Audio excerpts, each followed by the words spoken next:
Fever. আজকে যে টপিকটি নিয়ে আপনাদেরকে বলব। তো ফিভার আমরা কখন বলব? যখন বডি টেম্পারেচার আমরা জানি নরমালি বডি টেম্পারেচার আমাদের বডিতে টেম্পারেচার 37 ডিগ্রি সেন্টিগ্রেডের থেকে যদি বেশি হয়, তখন আমরা এটাকে ফিভার বলছি। এখন এই ফিভারের মধ্যে অনেক রকম প্রকারভেদ আছে। যে ফিভার শুধুমাত্র ইভিনিং টাইমে মানে সন্ধ্যেবেলায় আসে, তখন এই ফিভারটা নরমালি দেখা যায় টিবি রোগের ক্ষেত্রে। যে সমস্ত টিবি রোগীরা আছেন দেখবেন, বলবেন, "আমার সন্ধ্যার দিকে গায়ে জ্বর, জ্বর ভাব আসে।" ওটাকে বলে ঘুসঘুসে জ্বর। হুম? তো টিবি রোগের যে জ্বরটা থাকবে সেটা সন্ধ্যার সময় আসবে। আবার একটা জ্বর আছে প্রচণ্ড ব্যথা বেদনা, জয়েন্ট পেইন, হাত পা ব্যথা বেদনা থাকে। জ্বরের সঙ্গে ব্যথা বেদনা নিয়ে আসে। তখন মনে করতে হবে সেটা ডেঙ্গু রোগের লক্ষণ হতে পারে। বিশেষ করে ডেঙ্গু রোগীরা এরকম কমপ্লেইন নিয়ে আসেন। আবার কিছু, কিছু জ্বর দিনে সারাক্ষণ থাকে। এটাকে আমরা বলছি কন্টিনিউয়াস ফিভার।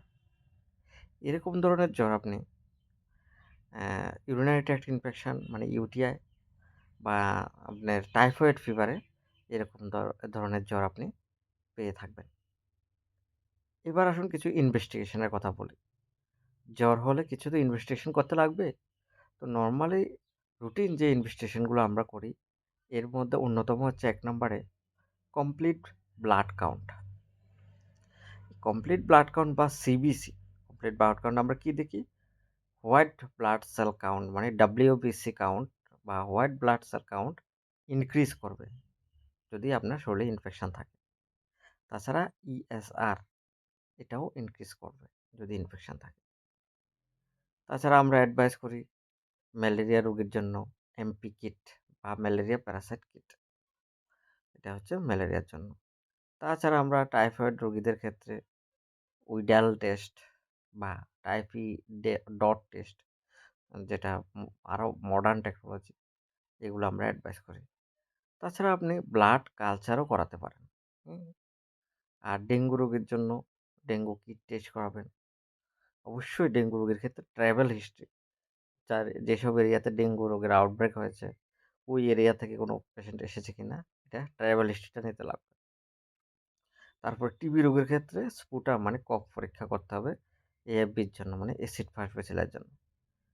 আর জ্বরের ট্রিটমেন্ট কোল্ড স্পঞ্জিং, হ্যাঁ, ঠান্ডা জলের দিয়ে গা মুছে দিতে হবে, বারবার জলপট্টি দিতে হবে। তাছাড়া প্যারাসিটামলের সঙ্গে অ্যানাসিডস বা নন স্টেরয়েডাল ইনফ্ল্যামেটরি ড্রাগ।